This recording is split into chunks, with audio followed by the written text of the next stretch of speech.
Bien, hermanos y hermanas, queridos y queridas, Dios les bendiga. En la noche de ayer, nosotros tratamos de justificar la necesidad de la predicación bíblica. Y yo les decía que el tener que decir eso es un contrasentido. Si es un inconverso el que me pregunta, yo lo entiendo. Si es una persona que no conoce de Dios, dice, ¿por qué usted tiene que estar predicando? Eso yo lo entiendo. Pero mira, yo fui hace como 3 años a una conferencia de de los grandes comentaristas hispanoamericanos. Y fue una serie de conferencias con él. Y en una parte de una de las conferencias, él decía que las canciones ya tienen más relevancia para la vida espiritual. No fue la palabra exacta, pero fue algo así lo que él insinuó, que los sermones. En el fondo, lo que está diciendo, con el tiempo, tener una reunión de predicación bíblica, no. ¿Para qué? Y yo recuerdo en los años 90 y tanto, había una misionera en nuestra iglesia, en Villajuana, que muchos la conocieron, la hermana Genevieve White, Miss White. Y ella me prestaba unas revistas que venían de Estados Unidos. Se llamaba la revista, ya desapareció, el Moody Monthly. Era la revista del seminario bíblico Moody en Chicago. Y yo recuerdo en uno de los números, estoy hablando de los años 90, que el número trataba sobre lo que ellos llamaban Not Preaching Church, en dominicano, iglesia sin predicación. Y cuando leo, digo, ¿cómo así? Imagínense, en los años 90, ¿cuándo en la vida uno iba a pensar una cosa igual en ese país? Cuando veo y leo, lo que hacen son obras de teatro, programas divertidos y cosas por el estilo. Y yo digo, pero esta gente tiene que estar loca. Pues miren, no estamos lejos ya aquí de eso. Debo decirle eso. Ahora, noten algo. Mis hermanos me invitaron para conferencias sobre predicación expositiva. Sin embargo, yo he titulado las 2 primeras conferencias Necesidad de la predicación bíblica. Y en la de esta mañana, la primera, Naturaleza de la predicación bíblica. Y es intencional. Voy a tratar de explicar por qué entiendo que el término predicación expositiva ya está tan arraigado que será imposible cambiarlo, pero me luce que no es exacto. ¿Qué es eso de predicación expositiva? Bueno, yo voy a tomar la definición de un libro sobre predicación. Dice el autor: la predicación expositiva toma como mínimo un párrafo completo, es decir, puede ser una escena en una historia, una narración, o puede ser una estrofa en la poesía, como en los salmos. Y a partir de ese párrafo, el expositor permite que el texto bíblico provea tanto la forma como el contenido del mensaje o lección que proviene del propio texto. Eso entiende este señor. Y es un tremendo expositor del Antiguo Testamento. Creo que es uno de mis favoritos. Pero la idea que él comunica es la idea frecuente cuando se habla de predicación expositiva. Y yo entiendo que ellos consideran que la predicación expositiva tiene que centrarse, limitarse únicamente a un pasaje. Esta definición yo le encuentro 3 cosas que debería corregirse. Lo primero es lo siguiente: hablar de predicación expositiva es una expresión redundante. Porque ¿qué resulta? ¿Qué significa predicar? Yo le pregunto. Predicar significa exponer. De modo que si usted dice predicación expositiva, usted está diciendo exposición expositiva. Es una redundancia. Por ejemplo, el diccionario de la Real Academia dice que predicar es publicar, hacer público, hacer patente y claro algo. Y exponer, ¿qué es?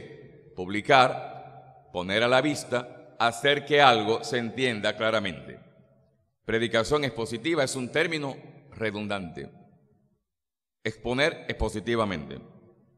Lo segundo, y esto es lo que más comidilla me da en el estómago, los grandes defensores de la predicación expositiva, con el término explicado como dije anteriormente, siempre se refieren a ella como que es la única predicación bíblica legítima, que cualquier otra predicación no es bíblica ni legítima, que la predicación temática, dicen ellos, no es expositiva ni bíblica.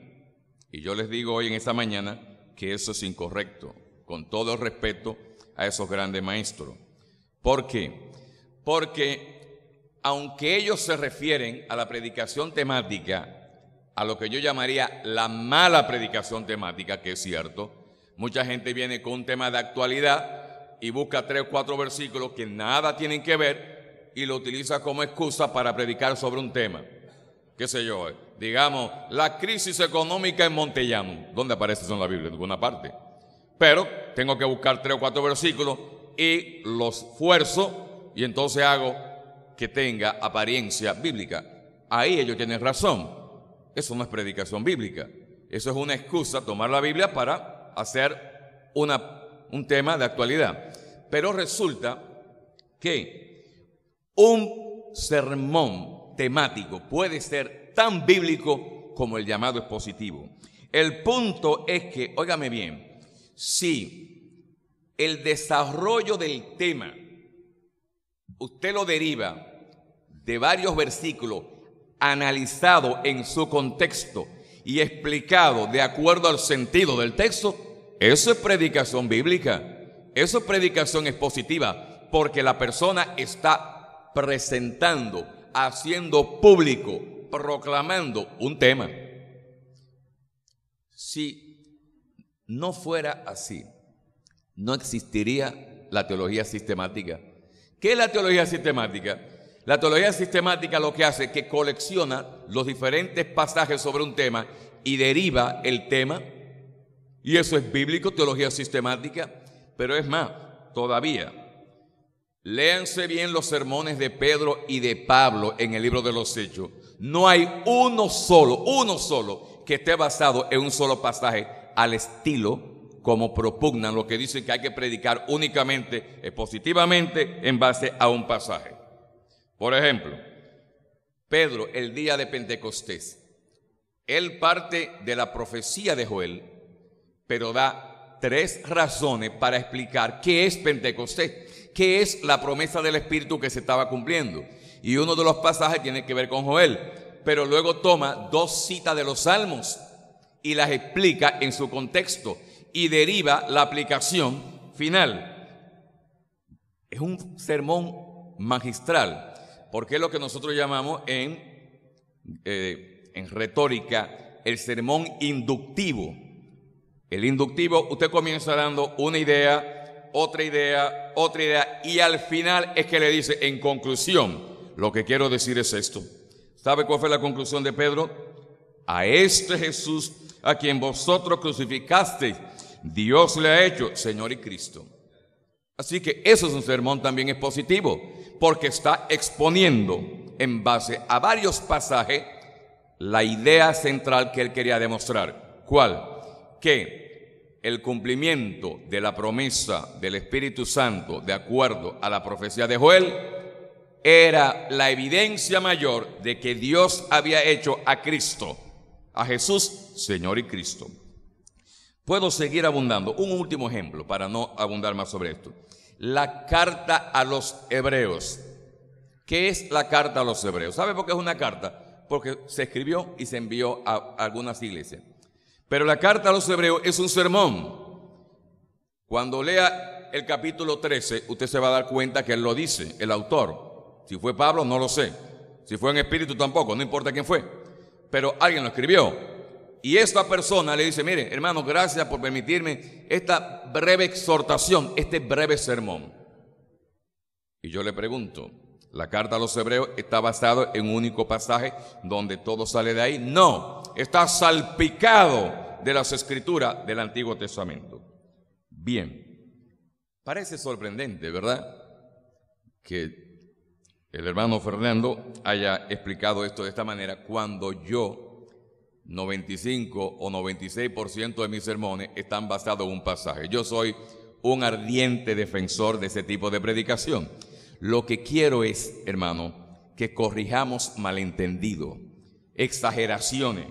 No, tan bíblico puede ser un sermón centrado en un pasaje como centrado en varios textos, siempre y cuando cada texto sea analizado en su contexto e interpretado de acuerdo a lo que dice. Por ello, en nuestra opinión, yo prefiero hablar de predicación bíblica y no de predicación expositiva, porque la predicación bíblica tiene que ser expositiva. Y yo ahí menciono a dos autores cuyos libros ellos lo llaman predicación bíblica: Lloyd Perry, que ya murió, y Haddon Robinson, que ya es un viejito casi de 90 años, y son dos de los grandes expertos en homilética, es decir, en la teoría de la predicación. Prefiero y les insto a, más que hablar de predicación expositiva, a hablar de predicación bíblica. Partiendo de esto, mi pregunta entonces es la siguiente: ¿qué es predicación bíblica? Yo se lo puse ahí en el literal B. Si tienen su nota la pueden sacar. Lo único que te voy a pedir, sigue mi secuencia, no te adelante. Yo le dije a Carlos, sí, entrégale a los hermanos las notas, pero no te distraiga mirando hacia adelante, sigue mi secuencia. En el literal B, ahí yo le digo, ¿qué es predicación bíblica? Es proclamar de manera fiel y actual la palabra de Dios, ya sea que se centre en uno o varios pasajes, ya sea que sea uno, como se habla siempre de predicación, o varios pasajes, siempre que sea fiel la interpretación y válida y legítima la aplicación, eso es predicación bíblica. Anoche, ¿cuál fue la pregunta que quisimos responder? La pregunta de anoche, ¿cuál era? ¿Por qué? Fue la pregunta de anoche. ¿Por qué es necesaria la predicación bíblica? Y la pregunta de hoy, ¿cuál es? ¿Qué es la predicación bíblica? ¿Qué hace que una predicación sea bíblica? Bien, yo voy a ir dando detalles en función de lo que he expuesto. Muy bien, queridos hermanos, ¿qué hace que una predicación, cuáles criterios puedo yo utilizar para decir esto predicación bíblica?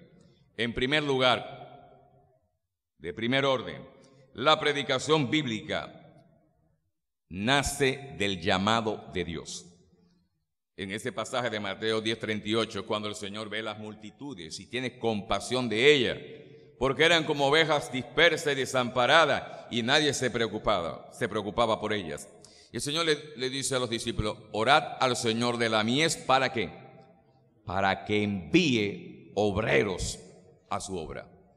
Es el Señor el que envía, y como correctamente dijo Lucrecio cuando empezó, tenemos que distinguir la predicación como responsabilidad y la predicación como llamado. Oye, tú y cada creyente, todos estamos llamados, no, somos responsables de predicar el evangelio. Todos tenemos la responsabilidad de enseñarnos los unos a los otros.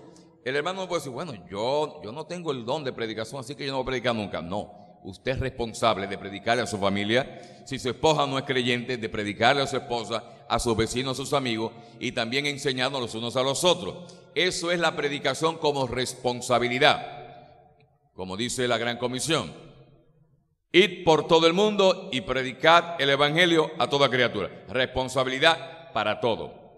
Sin embargo, la predicación formal, como decía hermano Lucrecio, Dios se complace en llamar a algunas personas. Mira, lo que distingue la predicación bíblica, la tarea de cualquier otro trabajo, es este. Hablaba ayer con una hermana que trabajó varios años en el ingenio, en cierta área. Y bueno, ella fue llamada porque estaba preparada para eso, tenía las condiciones. Cuando la entrevistaron, ella demostró que tenía las aptitudes y las competencias para el puesto para la cual la habían llamado. Perfecto, ese es el mundo secular, así que se trabaja. Pero en la iglesia de Dios no es así. En la iglesia de Dios usted puede tener la mayor preparación teológica, haber venido graduado del seminario de tal, con todos los títulos, y no necesariamente usted es un predicador. Usted será un profesional de la predicación, pero no un predicador llamado por Dios.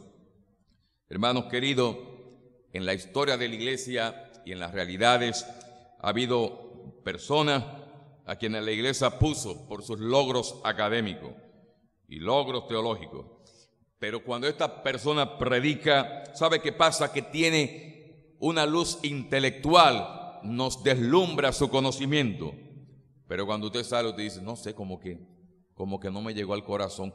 Él predicó bien y magistral, pero como que falta algo. Yo veo que la luz brilló, pero faltó el fuego del Espíritu. Esta persona, el Señor lo pone en el valle de los huesos y le va a predicar a los huesos. ¿Y qué va a pasar? Los huesos igualitos ahí. No pasa nada. Hermanos queridos, esto es una gran realidad. Necesitamos que Dios nos autentique, que Dios certifique que Él me ha llamado para eso. Permíteme dirigirme en especial a mis queridos jóvenes. Es para todo. Pero si ya sientes la inclinación para predicar, permíteme decirte 4 directrices, criterios que te van a ayudar a saber si en verdad Dios te ha llamado a esto. Porque a lo mejor puede ser que sea tu responsabilidad y no necesariamente que seas llamado. Y esto es importante, hermano, saber a quién Dios llama para la predicación o cualquier otro ministerio. En primer lugar, se da por entendido que si Dios me llama a predicar su palabra, lo primero, debo tener una pasión por su palabra. Eso es lógico. Usted se imagina un bombero que no tenga coraje, agallas ante un fuego, y hace así, se desata un fuego en esta área, y llegan los bomberos, y el bombero dice, entre usted a ver cómo está el fuego. Mire, bandido, el bombero es usted el que tiene que entrar. Un bombero cobarde, no, eso no se concibe. Hace unos años estoy dando una clase a estudiantes de Derecho, y al final uno de los estudiantes me dice, mire, profesor, quiero hablar con usted. Bueno, digo, no hay problema. Cuando nos sentamos, me dice, mire, yo tengo un problemita. Digo, ¿cuál es? A mí no me gusta leer. Y yo le dije a él, no, tú no tienes un problemita, tú tienes un grave problema. Y él me dijo, ¿qué usted me aconseja? Cámbiate de carrera. Tan sencillo como eso. Un estudiante de leyes que no le gusta leer, cámbiate de carrera. ¿Sabe una cosa? Me hizo caso, gracias a Dios. Oye, yo no le doy vuelta. Hay que decir las cosas como son. ¿Cómo tú estás metido en esto si tú no tienes pasión por la palabra? Una persona que no sienta pasión por la palabra, no, con mucha elegancia se le dice, pero hay que decirlo. Cuando era un joven, recuerdo una escena en mi iglesia. Un hermano se acerca a los ancianos. Era un hermano maduro en aquel entonces, supongo que debía tener sus 40 y tantos, 50 años.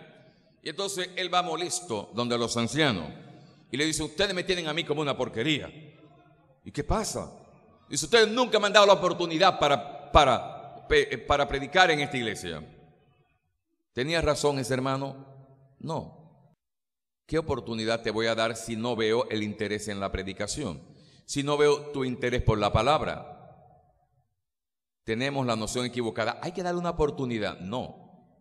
Si usted no ha demostrado amor por la palabra, yo le doy la oportunidad al que yo veo que tiene amor por la palabra. Yo le doy la oportunidad a aquella persona que sí, que está inquieta por saber hacer las cosas en cuanto a predicar. Pero esa noción de que hay que darle la oportunidad a cada miembro, no, hermano, es una idea equivocada, porque Dios llama a aquellos que manda al ministerio. Segundo lugar, ¿cómo puedo determinar si soy llamado por Dios? Porque Dios me prepara para la tarea. Una persona que no pueda comunicar con claridad, que tiene dificultad para hacer clara la palabra, tal vez no lo vamos a decir en el primer mensaje ni en el segundo, pero notamos que no puede hacerlo. ¿Tiene gran conocimiento de la palabra? Claro que sí, pudiera ser. Ama la palabra, pero no es capaz de presentar la palabra con claridad. No es capaz de tomar y ponerse acá y hablar. Yo lo he dicho, y probablemente tal vez lo he dicho aquí, lo he dicho mucho en la costa norte. ¿Qué me convenció a mí inmediatamente que Dios me había llamado para eso? Si Dios me hubiera pedido la opinión cuando yo me convertí, Dios me llama, ven acá, tú te acabas de convertir. Mira lo que es la tarea de la predicación. ¿Tú quieres ser predicador? Tú puedes estar seguro que yo le hubiera dicho que no. Perdón, Señor. Pero mira por qué. Y algunos de los que me conocieron en mi juventud recordarán tal vez esto. Yo temblaba horrorosamente desde un púlpito o hablar en público. Yo no podía hablar. El pánico era tan grande que estando en tercero de bachillerato, la profesora de biología veía que un alumno y yo éramos los que más destacados en biología. Y ella nos dice, pero sobre todo a mí, miren, estúdiense el capítulo de los helechos. En la próxima semana quiero que lo exponga. Óigame, yo me sabía ese capítulo así, porque me encantaba la biología. Bueno, yo estoy sentado en mi butaca. Y dice, ya Feli, venga, pase adelante y explique el capítulo de los helechos. Cuando me pongo yo en la pizarra, que yo veo todos esos ojos comiéndome, yo no sé, yo lo único que recuerdo fue que yo vi como un humo y una persona que dijo, agarren lo que se va a caer. Ese era yo. Y yo digo, recién convertido, oiga eso, recién convertido, había una juventud en mi iglesia y dice, veo a los muchachos, yo debía tener 3, 4 meses, señores. No hay quien predique, ¿qué vamos a hacer? Y yo le digo, yo no sé de dónde me salió a mí eso. No, yo lo hago. Óigame, si lo hubiera pensado, de seguro que no lo hubiera hecho. Y yo le digo, no, ¿tú lo haces? Digo, sí. Y yo prediqué. Y cuando yo iba para mi casa, yo digo, ¿y cómo fue que yo hice eso? Pero yo no entiendo. Óigame, Dios me llamó. No lo elegí yo. Y yo quiero que tú te quedes convencido, que aquello que tú has de hacer, esté convencido que Dios te llamó, para que no tome la tarea que no te corresponda y para que tome con pasión la labor a la que Dios te llamó. Por eso, prepárate si Dios te llamó. En tercer lugar, los resultados de la predicación son esenciales. ¿Se imagina? Yo soy predicador y resulta que cada vez que predico lo que traigo problema a la iglesia. Y la gente se queda igualita o peor de como yo predicaba. O volviendo al ejemplo del bombero, cada vez que llaman a este bombero se quema la casa. ¿Y qué bombero es ese? El predicador, hermanos, cuando predica, Dios habla al corazón de los hermanos. Si es llamado por Dios, hay frutos. Ayer mencionaba al doctor Martin Lloyd-Jones, lo voy a mencionar de nuevo. Él tiene un libro que gracias a Dios está en español, titulado Predicación y Predicadores. En ese libro, él habla de unos profesionales de la predicación. Son expertos en la oratoria y él los llama en inglés pulpiters. Pulpiter sería como que experto en el manejo y control del púlpito, especialista. Dice, estas personas cautivan las audiencias, las emocionan, Sin embargo, su predicación al final es como la semilla sembrada entre espinos. Surge rápidamente, pero se seca. Se emociona la gente, pero no da fruto. Se seca al poco tiempo. Expertos. Y hay muchos manipuladores en el día de hoy. Y usted se siente emocionado y usted cree que Dios le ha hablado. No, es que la capacidad de oratoria es tan elevada que usted se queda embelesada o embelesado. Y es tan fácil manipular a las personas. Hace unos años yo estuve en Honduras y yo le decía esto que le estoy diciendo, no lo voy a hacer. Pero yo le decía, hermano, es tan fácil manipular al público. Si usted no tiene su mente bien puesta y consciente, te van llevando y te manipulan. ¿Y sabe lo que yo hice? Se lo dije 2 veces. Y en la parte casi al final del mensaje, empecé a cambiar el mensaje y a darle un tono diferente y un tono emocional. Y empecé a levantar y pónganse de pie y vamos a aplaudir. Todo el mundo se puso de pie, todo el mundo aplaudió.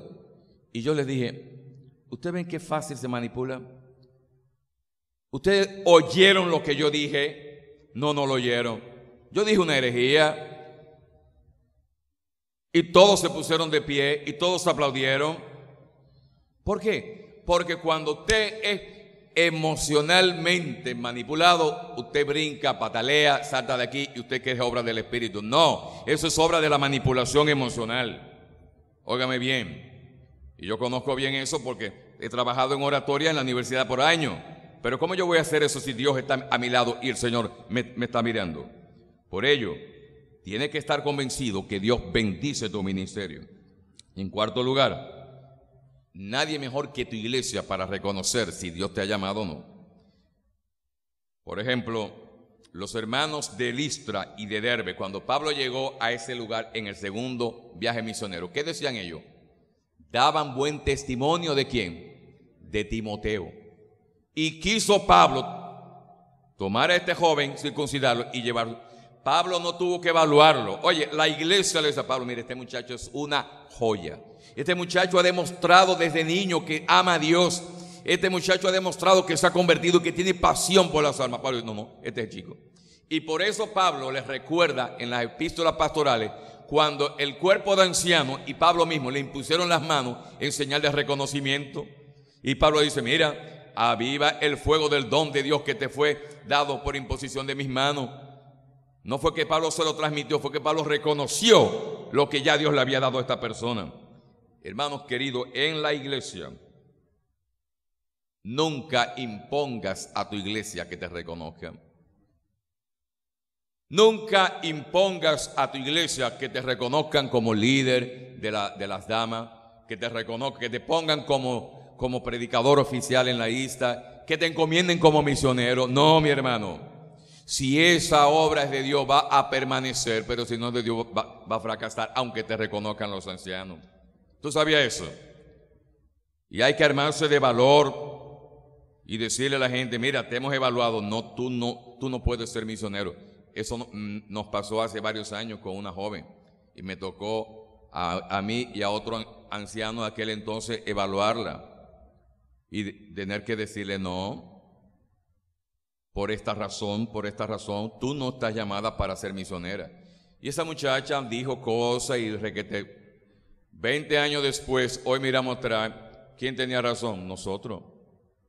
Si hubiera sido de Dios, esa pasión no se iba a extinguir ni a apagar. Jamás en la vida volvió a hablar de eso. Y su vida fue su vida secular y trabaja bien, perfecto. Esa fue tu vida.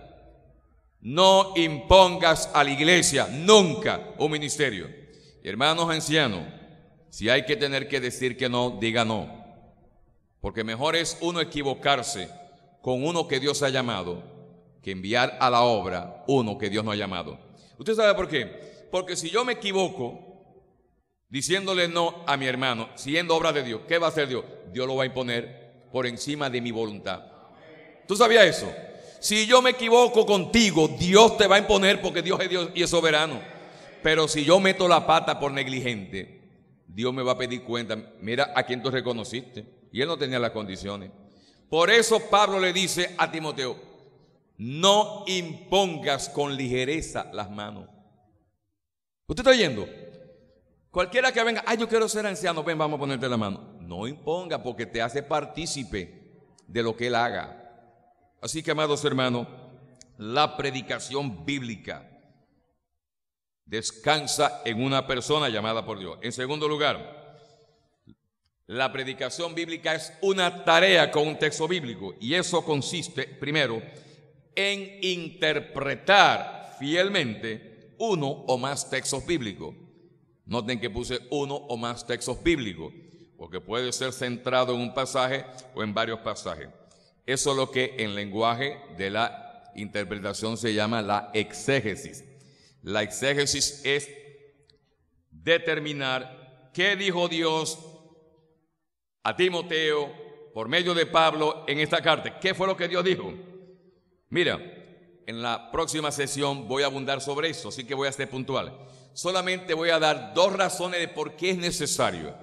Voy a hacerlo porque yo sé que aparecen hermanos y hermanas que dirán: pero ¿por qué? ¿Qué es necesario? Si contamos con el Espíritu Santo, el Maestro por excelencia, ¿para qué hacer todo esto que usted dice? Pues mira, la misma Biblia me enseña que ciertamente hay que hacer lo que veremos un poco más adelante: interpretar correctamente la palabra. Primer ejemplo lo tomé del Antiguo Testamento. ¿Recuerdan la escena en el capítulo 8 de Nehemías? No tiene que buscarlo. El pueblo ha regresado del cautiverio con Nehemías, y esta gente tienen hambre de la palabra.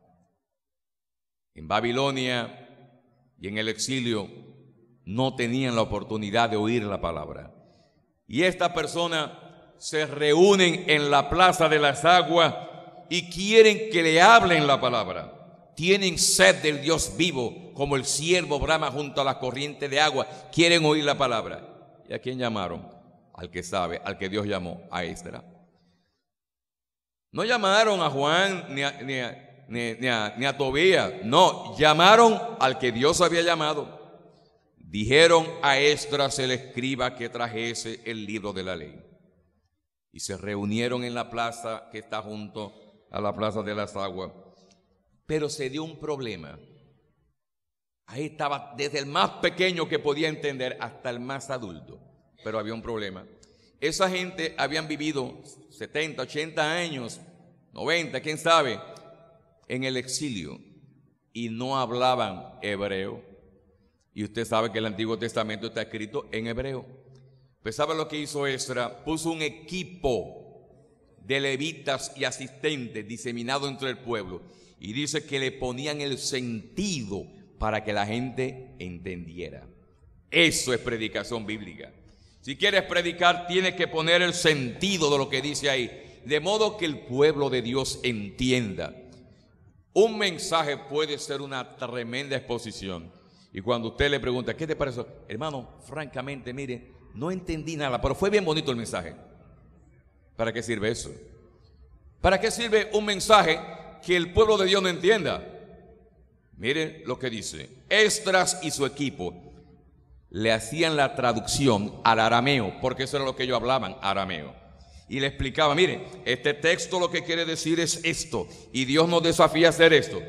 Y como resultado la gente empezó a llorar y a llorar, y le decían: no llore, hoy es día de gozo y de alegría. Y la gente, cuando terminó, fue a compartir. Eso es predicación bíblica, que la palabra penetre en el corazón, en la mente aquí, porque la entendió, y la gente salga gozosa por entender la palabra. Eso es predicación bíblica. En el Nuevo Testamento hay otro ejemplo. Yo sé que las Escrituras son para todos, claro. Dios no es para intelectuales, es para todo el mundo. Y las Escrituras tienen un mensaje sencillo. Por más sencilla que sea la persona, sabe que Dios es amor, y sabe que Cristo murió por ella, y que si me arrepiento de mis pecados, Dios me acepta como su hijo. Ahí no hay que hacer exégesis, ahí no hay que darle mucha vuelta. Eso es un lenguaje sencillo, ¿verdad que sí? Sin embargo, Pedro dice en la segunda carta, capítulo 3, 15 y 16, que hay algunos escritos de Pablo conforme a la sabiduría que le fue dada. Dice, escritos que son difíciles de entender. ¿Quién lo está diciendo? Un apóstol. ¿Quién lo está diciendo? Pedro, que estuvo al lado del Señor. Y Pedro dice, miren, hay algunas cartas de Pablo que no son fáciles. Hay que buscar y leerla y hay que interpretarla. Y si no la interpretamos correctamente, los indoctos y falsos maestros te la van a torcer y le van a dar vuelta y te van a engañar. De modo que la exégesis es una necesidad. Más adelante, en la próxima sección, lo veremos con ejemplo. Además de que en la predicación bíblica estamos llamados a interpretar para aclarar las Escrituras, un tercer punto es que tenemos que vincular ese mensaje bíblico a la vida de los oyentes.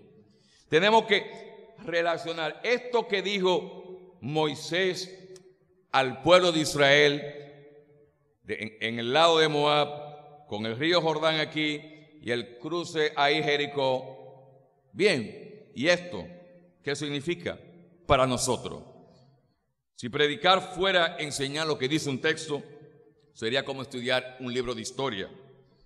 Es necesario que el expositor exprese la sana doctrina que está en ese texto y la aplique al aquí y ahora nuestro. Eso fue lo que le dijo Pablo a Tito. Pablo le dice a Tito, mira, Tito, enseña lo que está de acuerdo con la sana doctrina. Capítulo 2, verso 1. Y cuando usted sigue leyendo lo que continúa, ¿sabe lo que habla? De la vida piadosa de cada grupo de la iglesia. Que los ancianos sean sobrios, serios, prudentes en la fe, bla, bla. Que las ancianas sean reverentes en su porte. Que enseñen a las mujeres jóvenes a amar a sus maridos y a los jóvenes a que sean prudentes. Eso es enseñar la sana doctrina. No solamente intelecto, sino conducta. No solamente saberla, sino vivirla. De modo que tenemos que aprender a relacionar esto. Y voy a utilizar otra vez dos ejemplos para que vea que esto es lo que dice la Biblia, que esto no es nada nuevo. Voy a tomar el ejemplo de Pablo y el autor a los Hebreos. ¿Sabe qué es interesante cuando leí esto? Veo que ellos dos toman un mismo hecho histórico del Antiguo Testamento, la peregrinación de Israel por el desierto, y toman la parte de la rebeldía del pueblo, de no querer entrar a la tierra prometida, de hacer lo que le daba la gana. En el caso de Pablo, él actualiza eso que pasó allá y le dice a la iglesia de Corinto, miren, estas personas vivieron así, caminaron bajo la roca, bebieron de la misma agua y tuvieron bendiciones y participaron. Sin embargo, de los demás, Dios no se agradó y fueron postrados en el desierto. Y termina con la aplicación: huid de la idolatría. El pasaje Pablo lo toma, dice, eso que pasó no es antiguo, eso también para nosotros aquí ahora. Y en el caso de ustedes es una advertencia contra la idolatría. Pero en el caso del autor a los Hebreos toma el mismo pasaje. ¿Y qué hace? Además de que le recuerda y le refresca la historia, toma un pasaje que lo aplica en tiempo de David, el Salmo 95.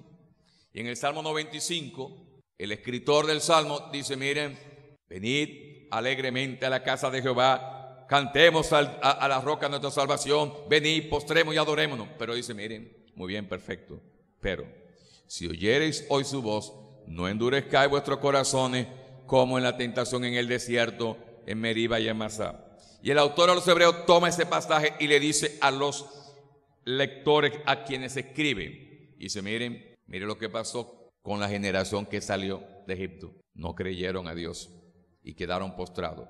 Mientras Pablo utiliza el pasaje para aplicarlo a la idolatría, el autor a los Hebreos para aplicarlo a la incredulidad y a la sentencia de Dios al que está y no está. Al que viene a la iglesia y cree que es evangélico y no, él dice, ten cuidado, porque Dios es misericordioso, pero Dios también es fuego consumidor. Usted está viendo el mismo pasaje, pero aplicado de diferentes maneras. Tenemos que aprender a aplicar lo que dice el texto bíblico a la vida de nuestros oyentes. Muy bien, estos dos partes que he mencionado, el punto 3, el 2 y el 3, tienen que ver con la preparación del sermón. Es decir, la preparación del sermón tiene una parte de interpretación y una parte de aplicación. Pero mira qué pasa, hermano. Hay ocasiones que tú preparas tu sermón escrito, está precioso, y cuando lo predicas no funcionó. Mire qué cosa. Y hay ocasiones que tal vez no pudiste prepararlo con tiempo y Dios se glorifica. ¿Sabes por qué? Porque la obra de Dios. Tenemos que prepararnos, por supuesto, pero recuérdate que la obra de Dios. Por ello, la persona tiene que comunicar con autoridad ese mensaje bíblico. Tiene que saber hablarlo, exponerlo. Y aquí está la figura del heraldo. Cuando Pablo dice que prediques la palabra, que proclames la palabra como lo hacía o lo hace un heraldo. ¿Y el heraldo qué es un heraldo? El heraldo en la antigüedad era un mensajero autorizado. Yo podía tener un heraldo si era una persona de dinero y yo lo enviaba para comunicar un mensaje mío, y él iba y decía: miren, el hermano Fernando dice esto y esto y esto, y eso era un heraldo, un mensajero. Recuerden un ejemplo. Vamos a poner uno del rey, el rey Nabucodonosor. Cuando la dedicación de la estatua, dice que el pregonero, el mensajero, el heraldo, anunciaba que todo el mundo, al oír el sonido de la bocina, de la trompeta y los demás instrumentos, debían postrar. Eso es un heraldo. El heraldo, ese heraldo, estaba hablando con la autoridad del rey. De modo que si yo desobedecía lo que decía ese heraldo, ¿a quién estaba desobedeciendo? Al rey. Óyelo, mi querida hermana y hermano. Cuando alguien te predique y te llegue al corazón porque has pecado, no te pongas bravo con el hermano. ¿Sabe por qué? Porque él es el mensajero autorizado de Dios y es Dios que te está hablando. Y si te revela contra él, no te estás rebelando contra él, te estás rebelando con el de arriba. Y no te va a salir bien. ¿Sabías eso? Así que detrás de la palabra predicar da la idea de comunicar un mensaje con autoridad, porque me han enviado una autoridad para predicarlo. Pongo un ejemplo de hoy, nuestro. Nosotros conocemos lo que es el ministro de la presidencia, ¿verdad? Desde hace unos años existe esa función ministerial. En nuestro gobierno actual está el ministro de la presidencia. Y el ministro de la presidencia es el vocero del presidente. Cuando él reúne a la prensa, a los medios de comunicación, y él da una información, ¿quién está dando la información? Él. ¿Pero de quién es el mensaje? Es del presidente. El ministro de la presidencia es la cara verbal del presidente. El predicador es la boca autorizada de Dios, siempre y cuando predique la palabra. No te olvides, mi hermano, que esto está en representación del Rey de Reyes y Señor de Señores. No puede decirle cualquier cosa a esta iglesia. Tiene que decirle fielmente. Por eso digo en el punto 2, es un mensaje transmitido fielmente. La predicación de la iglesia es una predicación bíblica. Y por eso agrego otra razón de por qué hay que hablar de predicación bíblica. Porque ¿qué pasa? Que predicar no es exclusivo de la iglesia. Esa es una idea equivocada que tenemos. Predicar, un político puede predicar sus ideas políticas. Un mormón puede predicar. Un vendedor ambulante que va por la calle, un pregonero, está predicando porque está anunciando, proclamando mensaje. Pero no es bíblico. Es predicación, pero no bíblica. ¿Me doy a entender? Lo nuestro es transmitir fielmente lo que está acá. ¿Puede alguien predicar un mensaje bíblico sin que sea bíblico? Suena extraño. ¿Puede alguien predicar un mensaje bíblico sin que sea bíblico? Claro que sí. Conozco en la historia varios casos, pero voy a mencionar. Yo creo que hay un pastor metodista aquí, ¿verdad? Vino esta mañana. Es el fundador del metodismo, John Wesley, y usted lo conoce mejor que yo. ¿Qué pasó con Wesley? Wesley, cuando era un joven, él se sintió muy atraído por la predicación, pero no era convertido. Mira qué cosa. Y él predicaba. Wesley fue predicador de la Sociedad para la Propagación del Evangelio. Óigame, un impío predicando para una sociedad del Evangelio. Hasta que un día Dios le dijo, le habló, dijo, ven acá, pero pues yo no soy evangélico. Pues yo estoy predicando el Evangelio sin ser evangélico. Usted ha visto. Pero eso es verdad. Personas que hablan de la Biblia, pero no son bíblicos. Su vida no corresponde al mensaje de la Biblia. Finalmente, en quinto y último lugar, ¿qué hace que la predicación sea bíblica? Voy a decirlo de la manera siguiente. Tú, mi hermana, estás llamada para predicar en las conferencias de las damas y con tiempo te preparaste, buscaste comentario, asesoría y tienes tu charla, sermón impecable. Y llegó el día del evento y tú hablas magistralmente, impecablemente, pero tú misma te das cuenta que el mensaje le falta algo. Tú misma te das cuenta como que no llega. ¿Qué pasó? ¿Sabe qué pasa? Que tú cumpliste con tu tarea, pero se te olvidó algo: depender del Espíritu Santo. La predicación es una tarea compartida y voy a abundar más sobre eso. La predicación bíblica, para ser bíblica, tiene que evidenciarse en el poder del Espíritu Santo. Pablo dice, tenemos este tesoro. ¿Cuál tesoro? El ministerio de la reconciliación, el ministerio de la predicación en vaso de barro. ¿Quiénes? Nosotros. Para que la excelencia del poder sea de Dios y no de nosotros. Pablo está diciendo a los hermanos en Tesalónica, y en Corinto, en este caso en Tesalónica, les recuerda cómo Dios habló poderosamente en el Espíritu Santo. La predicación es una obra del poder del Espíritu Santo. Es el Espíritu Santo la persona que hace posible que se aplique esa palabra al corazón de la persona. ¿Qué hace el Espíritu Santo? Yo menciono varias cosas. En primer lugar, ilumina nuestro entendimiento cuando estamos estudiando la palabra. Nunca deje de orar para que le digas al Señor como el salmista: Señor, abre mis ojos y miraré las maravillas de tu ley. Segundo lugar, aplica el Espíritu Santo la palabra a nuestra vida personal. Antes de pensar en cómo yo le voy a aplicar este mensaje a la iglesia, tienes que pensar cómo el Espíritu lo aplica a tu vida. En tercer lugar, el Espíritu Santo, cuando tú hablas, es Él el que va a convencer de pecado a los oyentes. No eres tú. Dios utilizará tu palabra y tu preparación, pero es el Espíritu Santo el que aplica la palabra. Y lo más glorioso es cuando tú lo sientes cuando estás predicando. Todo el que ha predicado sabe lo que estoy diciendo. Y la iglesia sabe cuando alguien está hablando con el poder del Espíritu Santo, porque se siente ese poder. Unos años atrás, yo recuerdo, era un mensaje evangelístico. Y yo le dije a mi esposa, oye, después que terminé, yo siento que alguien se va a convertir, porque es que yo sentí algo grande hoy. Pero mire, no pasó nada. Pero me fui con la sensación. Pasaron como 2 años y una amiga, una doctora, amiga de un doctor de mi iglesia, cuando terminó el culto esa noche, 2 años después, me saluda y me dice, ¿usted se acuerda de mí? Bueno, lo lamento, francamente no lo recuerdo, pero puede ayudarme. Yo soy la doctora tal. ¿Usted recuerda aquella noche que usted predicó 5 preguntas acerca del infierno? Digo, sí. Yo no pude dormir esa noche y esa noche me entregué a Cristo. Ahí está la confirmación. Ese fue el mensaje de esa noche que yo dije, pero yo siento que alguien se va a convertir. Se convirtió en la casa, mi hermano.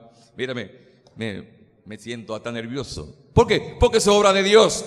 Eso no es mío. Y yo no sé cuánto evangélico me voy a convertir allá en el cielo. ¿Usted me recuerda? ¿Y quién tú eres? En unos cursillos en arriba que yo me convertí. Bueno, mijo, bienvenido. No, yo no sé quién tú eres, pero amén. ¿Cuántos convertidos uno va a conocer en el cielo que uno no sabe? Porque la palabra se quedó sembrada y el Espíritu Santo es el que la aplica.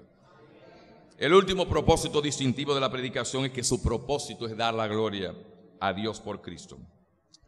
Dice Pedro Cada uno según el don que ha recibido, ministrelo a los demás como buenos administradores de la multiforme gracia de Dios. Y en el 11 dice, para que en todo sea Dios glorificado por Jesucristo, a quien pertenecen la gloria y el imperio por todos los siglos. Amén. Cada creyente, o hable o sirva, debe hacerlo para la gloria de Dios. Desde la hermana que ora con fe hasta el hermano humilde que sirve con tanta atención, cada cristiano está capacitado para servir a Cristo, pero debe hacerlo para gloria del Señor. ¿Cómo Dios va a recibir la gloria por nuestra predicación? Hablando, dice Pedro. Si alguno habla, hable conforme a las palabras de Dios. En otras palabras, si mi predicación se centra en mí, si mi predicación se centra en emociones, la predicación es una obra de Dios. Él es quien nos llama, Él es el que nos prepara, es el Espíritu Santo el que ilumina nuestro entendimiento, es el Espíritu Santo el que aplica la palabra y es el Espíritu Santo el que nos hace decirle al Señor, para tu gloria. El doctor Martin Lloyd-Jones decía que la predicación es la tarea más gloriosa a la que una persona puede ser llamada. Como gracias a Dios que Él no me pidió mi opinión cuando me convertí si yo quería ser predicador, le doy las gracias. Porque hoy yo miro para atrás y yo digo, tengo que decirle gracias, Señor. Tú me llamaste a esto. Y esto es glorioso. No hay algo más glorioso cuando tú ves que la palabra penetró en un corazón de piedra y se volvió sensible. No hay algo más glorioso, hermano, que tú ver que por medio de la predicación una persona en pecado viene en arrepentimiento y le cree a Dios. Por eso, hermano, si eres llamado a predicar, dedícate con todo tu corazón. Procura con diligencia presentarte a Dios aprobado, como obrero que no tiene de qué avergonzarse y que traza bien la palabra de verdad. Por lo cual te aconsejo que avives el fuego del don de Dios que está en ti. Si Dios te llamó, cumple tu ministerio. Amén, amén. Que Dios te bendiga.